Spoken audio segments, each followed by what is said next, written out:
ನಡಿ, ಈಗ ಶುರು ಮಾಡೋಣ.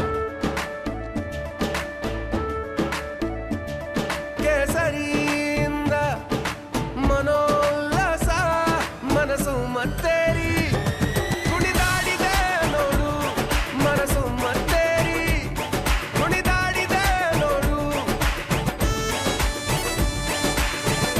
ಕ್ಷಣ ಕ್ಷಣವೂ ಆಚರಿಸಿ ಕೇಸರಿ ಹಬ್ಬ. ವಿಮಲ್ ಬಾಯಲ್ಲಿ ಹೇಳಿ ಕೇಸರಿ. ರೇವಣ್ಣ ಮಗನ ಪರಾರಿಯೇ ಅಪ್ಪನ ಜಾಮೀನಿಗೆ ಅಡ್ಡಿ ಆಗ್ತಿದ್ಯಾ? ಸೋಮವಾರವಾದರೂ ಕೂಡ ರೇವಣ್ಣಗೆ ಬಿಗ್ ರಿಲೀಫ್ ಸಿಗತ್ತಾ? ಜಾಮೀನು ನೀಡಿ ಅಂತ ರೇವಣ್ಣ ಪರ ವಕೀಲ ಸಿ.ವಿ. ನಾಗೇಶ್ ನಿನ್ನೆನೂ ವಾದ ಮಂಡನೆ ಮಾಡಿದ್ರು. ಸೋಮವಾರ ಕೂಡ ಕೋರ್ಟ್ನಲ್ಲಿ ಜಾಮೀನು ಅರ್ಜಿ ವಿಚಾರಣೆಗೆ ಬರುತ್ತೆ, ಮತ್ತೆ ವಾದ ಮಾಡ್ತಾರೆ. ಪ್ರಜ್ವಲ್ ಕೇಸ್ನ ಸಂತ್ರಸ್ತೆ, ಕಿಡ್ನಾಪ್ ಆಗಿದ್ದ ಮಹಿಳೆ ಒಂದೇ. 2 ಪ್ರಕರಣಗಳನ್ನು ಸಮನ್ವಯ ಮಾಡಿ ಹಾಗಂತ SIT ವಾದ ಮಂಡನೆ ಮಾಡಿದೆ. ಹಾಗಾಗಿ ಲೈಂಗಿಕ ದೌರ್ಜನ್ಯ ಪ್ರಕರಣದ ಕೇಸು ಕೂಡ ಇವ್ರ ಮೇಲೆ ಇರೋದ್ರಿಂದ, ಪ್ರಭಾವಶಾಲಿ ವ್ಯಕ್ತಿನೂ ಆಗಿರೋದ್ರಿಂದ, ಸಾಕ್ಷ್ಯನಾಶ ಮಾಡುವ ಸಂಭಾವ್ಯತೆಗಳು ಇರೋದ್ರಿಂದ ರೇವಣ್ಣ ಅವ್ರಿಗೆ ಜಾಮೀನನ್ನ ನ್ಯಾಯಾಲಯ ನಿರಾಕರಿಸಿದೆ.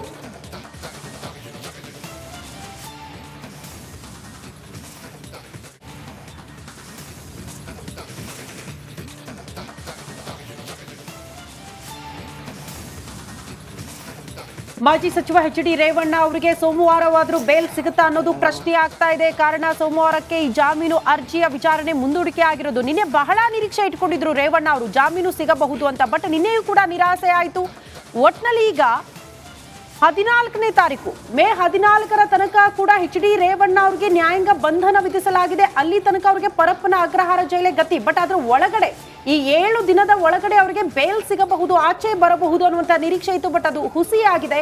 ಮೇ 13 ಅಂದ್ರೆ ಸೋಮವಾರ ಮತ್ತೆ ಜನಪ್ರತಿನಿಧಿಗಳ ವಿಶೇಷ ನ್ಯಾಯಾಲಯದಲ್ಲಿ ಜಾಮೀನು ಅರ್ಜಿಯ ವಿಚಾರಣೆ ಆಗೋದ್ರಿಂದ ಅವತ್ತಾದ್ರೂ ಅವರಿಗೆ ಬೇಲ್ ಸಿಗುತ್ತಾ ಅನ್ನೋದು ಯಕ್ಷ ಪ್ರಶ್ನೆಯಾಗಿದೆ. ಸಹಜವಾಗಿ HD ರೇವಣ್ಣ ಅವರಿಗೆ ಕಿಡ್ನಾಪ್ ಪ್ರಕರಣವೇ ಮುಳುವಾಗಿರೋದು. ಅದೇ ಸಂಕಷ್ಟ ಎದುರಾಗಿದ್ದು ಜೈಲು ಪಾಲಾಗಿದ್ದಾರೆ.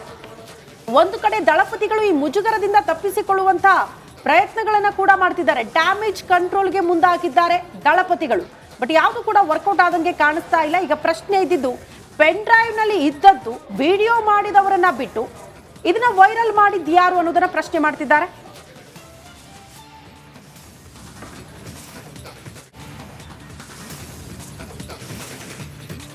ಇನ್ನು ದೇಶದಾದ್ಯಂತ ಪ್ರಜ್ವಲ್ ಪೆನ್ ಡ್ರೈವ್ ಸಂಚಲನ ದೊಡ್ಡ ಮಟ್ಟದಲ್ಲಿ ಆಗ್ತಾ ಇದೆ. ಪೆನ್ ಡ್ರೈವ್ ಪ್ರಕರಣಕ್ಕೆ ಸಂಬಂಧಪಟ್ಟಂತೆ ಸಿಎಂ ಸಿದ್ದರಾಮಯ್ಯನವರ ಪ್ರತಿಕ್ರಿಯೆ. ಕಾನೂನಿನ ಪ್ರಕಾರ ನಮ್ಮ ಪೊಲೀಸರು ತನಿಖೆ ಮಾಡ್ತಿದ್ದಾರೆ. ಪೆನ್ ಡ್ರೈವ್ ಪ್ರಕರಣದಲ್ಲಿ ಯಾರ ಕೈವಾಡವೂ ಇಲ್ಲ. ತಪ್ಪು ಮಾಡದಿದ್ರೆ ನಿರೀಕ್ಷಣಾ ಜಾಮೀನಿಗೆ ಅರ್ಜಿ ಸಲ್ಲಿಸಿದ್ಯಾಕೆ ಅಂತ ಪ್ರಶ್ನೆ ಮಾಡಿದ್ದಾರೆ ಸಿಎಂ. ಮೈಸೂರಿನಲ್ಲಿ ಸಿಎಂ ಸಿದ್ದರಾಮಯ್ಯನವರು ಹೇಳಿಕೆ ಕೊಟ್ಟಿದ್ದಾರೆ. ಈ ಪ್ರಕರಣಕ್ಕೆ ಸಂಬಂಧಪಟ್ಟಂತೆ ಆರಂಭದಿಂದಲೂ ಕೂಡ ಬಹಳ ಅಂತರ ಕಾಯ್ದುಕೊಂಡಿದ್ರು ಸಿಎಂ ಸಿದ್ದರಾಮಯ್ಯನವರು. ಯಾವುದೇ ಪ್ರತಿಕ್ರಿಯೆ ಕೊಡಬೇಕಾದ್ರೂ ಕೂಡ ನನಗೆ ಮಾಹಿತಿ ಇಲ್ಲ, ತನಿಖೆ ಆಗ್ತಾ ಇದೆ, ತನಿಖೆ ಆದ ಬಳಿಕವೇ ಮಾತನಾಡ್ತೀನಿ ಅಂತಿದ್ರು. ಬಟ್ ಈಗ ಮೊಟ್ಟ ಮೊದಲು ಈ ಪ್ರಕರಣಕ್ಕೆ ಸಂಬಂಧಪಟ್ಟಂತೆ ಒಂದಷ್ಟು ವಿಚಾರಗಳನ್ನ ಸಿಎಂ ಸಿದ್ದರಾಮಯ್ಯನವರು ಪ್ರಸ್ತಾಪ ಮಾಡಿದ್ದಾರೆ.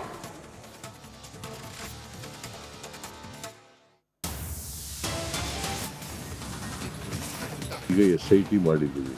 ನನಗೆ ನಮ್ಮ ಪೊಲೀಸ್ನವ್ರ ಬಗ್ಗೆ ವಿಶ್ವಾಸ ಇದೆ, ನಂಬಿಕೆ ಇದೆ. ಅವರು ಕಾನೂನು ರೀತಿಯ ಇನ್ವೆಸ್ಟಿಗೇಷನ್ ಮಾಡಿ, ತನಿಖೆ ಮಾಡಿ ವರದಿ ಕೊಡ್ತಾರೆ ಅಂತಕ್ಕಂಥ ನಂಬಿಕೆ ಇದೆ. ಯಾಕೆಂದರೆ ಹಿಂದೆ ಎಲ್ಲ SIT ನಾವು ಇದನ್ನು ಮಾಡಿದ್ದೀವಿ, CBI ಕೊಟ್ಟಿದ್ದೀವಿ.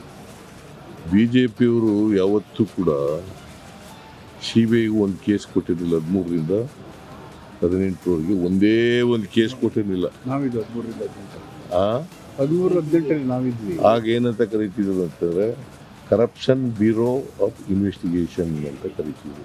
ಇದೇ BJPಯವರು ಕರಪ್ಷನ್ ಬ್ಯೂರೋ ಆಫ್ ಇನ್ವೆಸ್ಟಿಗೇಷನ್. ದೇವೇಗೌಡರು ಏನಂತ ಕರಿತಿದ್ರು ಗೊತ್ತಾ? ಚೋರ್ ಬಚಾವ್ ಸಂಸ್ಥೆ ಅಂತ ಕರಿತೀವಿ. ಈಗ ಇದಕ್ಕಿದ್ದಲ್ಲೇ CBI ಬಗ್ಗೆ ಪ್ರೀತಿ ಬಂದಿದ್ದಾರೆ.